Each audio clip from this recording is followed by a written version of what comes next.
E usando como base o livro de Marcos, no capítulo 5, nós queremos falar de dois exemplos de pessoas que não tinham esperança e tudo estava perdido para eles, não tinham mais, não viam mais a luz no final do túnel e perceberam que Jesus, ele é a luz no final do túnel.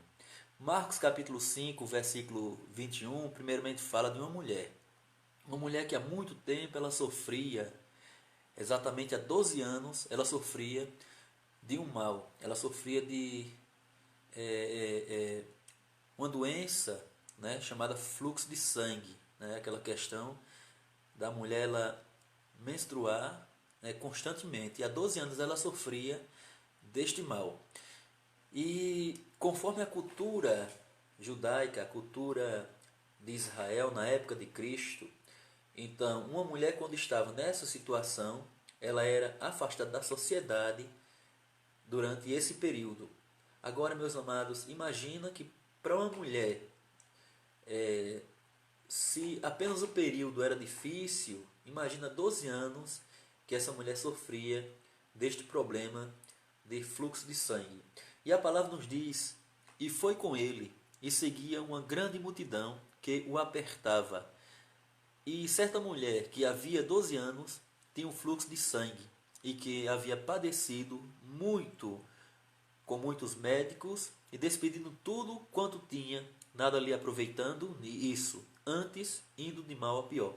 Ouvindo falar de Jesus, veio por detrás entre a multidão e tocou as suas vestes, porque dizia: se tão somente eu tocar nas suas vestes, sararei. E logo lhe secou a fonte do seu sangue e sentiu no seu corpo estar já curada daquele mal. Primeiramente, nós queremos observar o caso desta mulher. Uma mulher que sofria muito, uma mulher que gastou todo o dinheiro, uma mulher que não tinha esperança ou que depositou sua esperança nos médicos e também no dinheiro para ser curada. Talvez, queridos, esse é o mal de muitas pessoas hoje. Colocar sua esperança em seu dinheiro, colocar sua esperança em homens. Aquela mulher também colocou sua esperança em homens. E a palavra que nos diz que ela despediu tudo o que ela tinha, com os médicos, certamente com remédios, e não tinha mais nada. Então ela percebeu, ela ouviu falar que Jesus estava na sua cidade, na sua região, e que esse mesmo Jesus, ele curava os enfermos. E não só curava os enfermos, como também ressuscitava a mortos. E observamos, irmãos, que aquela mulher foi até Jesus. E como a multidão era muito grande, e ela não podia chegar até Jesus para conversar com ele, ela teve a ideia de tocar nas vestes dele, na orla do seu vestido.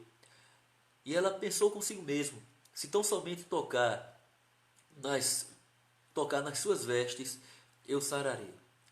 Então, meus amados, naquele momento que ela sabe que Jesus Cristo estava na cidade, talvez a esperança daquela mulher já tinha padecido, ela talvez não tivesse mais esperança. Mas quando ela sabe que Jesus está na cidade, ela começa a clarear. A luz que antes estava apagada no final do túnel daquela mulher, agora se acende novamente. Aquela mulher agora coloca a sua esperança em que Jesus poderia curá-la, em que Jesus poderia, na verdade, queridos irmãos, dar-lhe saúde novamente. E ela tem a ideia que se tão somente eu tocar na veste dele, do Senhor Jesus Cristo, eu irei ser curada.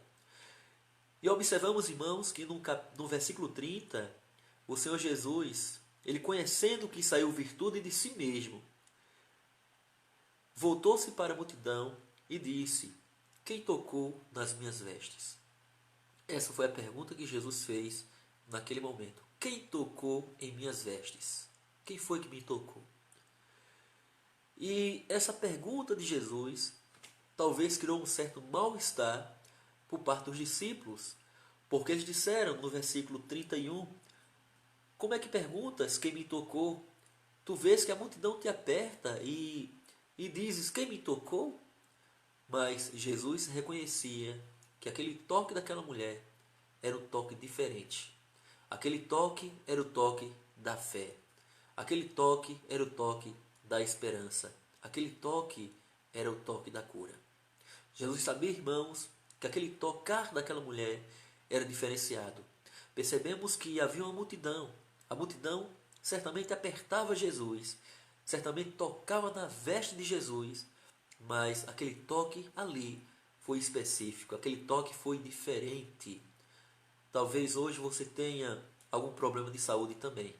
Talvez você tenha algum problema na sua família, algum problema social. E Jesus hoje te convida a que toque nele. Jesus convida você a que venha tocar nele. Porque talvez você não cure da tua doença física. Mas uma coisa certamente nós sabemos, que a cura espiritual, Jesus ele pode curar. Não que ele não pode curar a cura física, porque Jesus ele pode curar tudo, irmãos.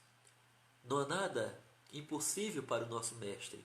Ele cura, mas ele quer curar também a doença da alma. Ele quer também curar a doença espiritual.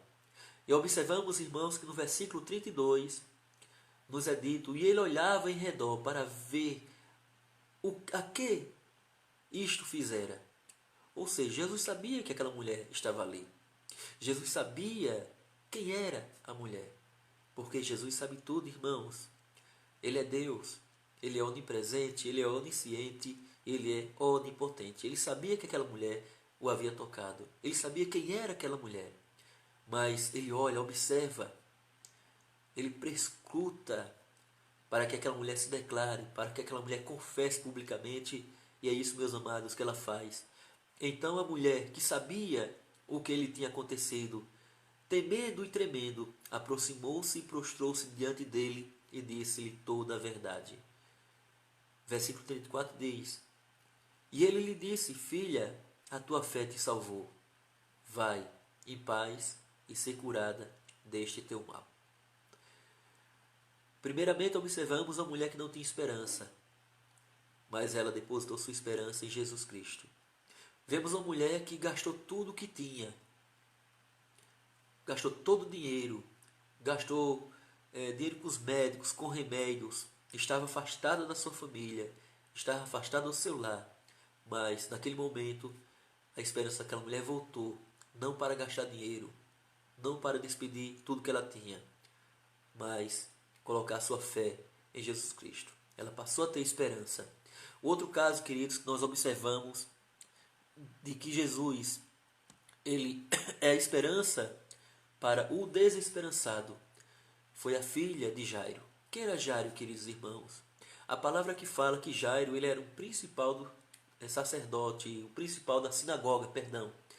E ele era muito respeitado, ele era muito reconhecido. E a filha dele também adoeceu. A filha dele havia sido acometida de uma doença grave.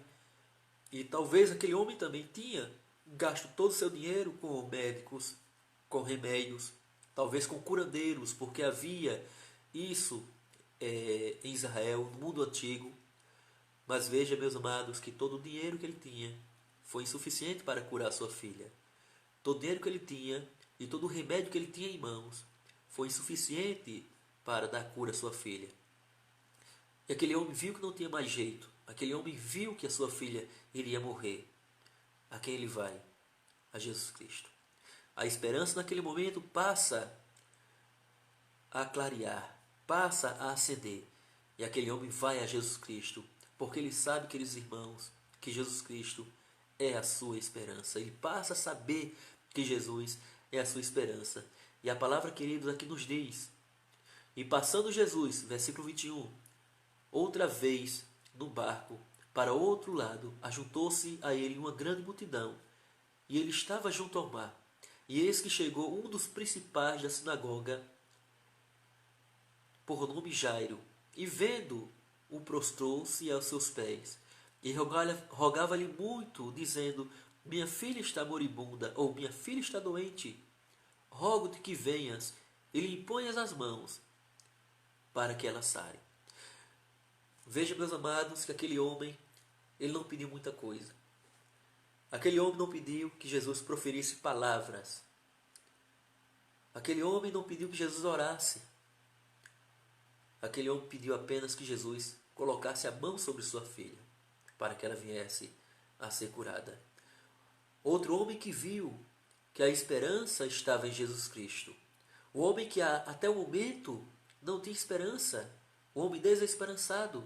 Ele passou agora a ter esperança que Jesus podia curar sua filha. Mas, para a coisa ficar mais complicada, observamos que Jesus, quando ele acompanha Jairo até a casa, até a sua casa, para sarar, para curar a sua filha, a multidão também acompanha Jesus Cristo, e acontece o incidente da mulher do fluxo de sangue. Então houve toda aquela história que nós assim já contamos sobre ela, até Jesus chegar à casa de Jairo. Mas quando ele chega lá, algo, meus amados, curioso acontece. A casa estava cheia de gente. Havia pessoas lá de fora da casa. Mas uma coisa chama a atenção: as pessoas choravam, as pessoas pranteavam. E sabe por quê, queridos? Porque a filha de Jairo havia morrido. A filha de Jairo havia padecido. Os versículos 35 do capítulo 5 de Marcos nos diz: estando ele ainda falando, chegaram alguns do principal da sinagoga, ou seja, os funcionários. Chegaram e disseram: a tua filha está morta. Para que você incomoda o mestre? Para que enfadas mais o mestre? Não adianta mais. Em outras palavras, irmãos, aqueles homens estavam dizendo agora para Jairo: olha, acabou-se. Não tem mais esperança. A tua filha morreu. Não incomoda mais ele. Não peça mais nada a ele, porque ele não pode fazer mais nada. Talvez, irmãos, a esperança de Jairo havia murchado.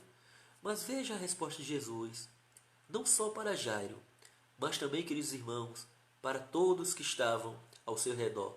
Ele diz assim: e Jesus, tendo ouvido essas palavras, disse ao principal da sinagoga: não temas, crê somente. Não tenha medo, creia.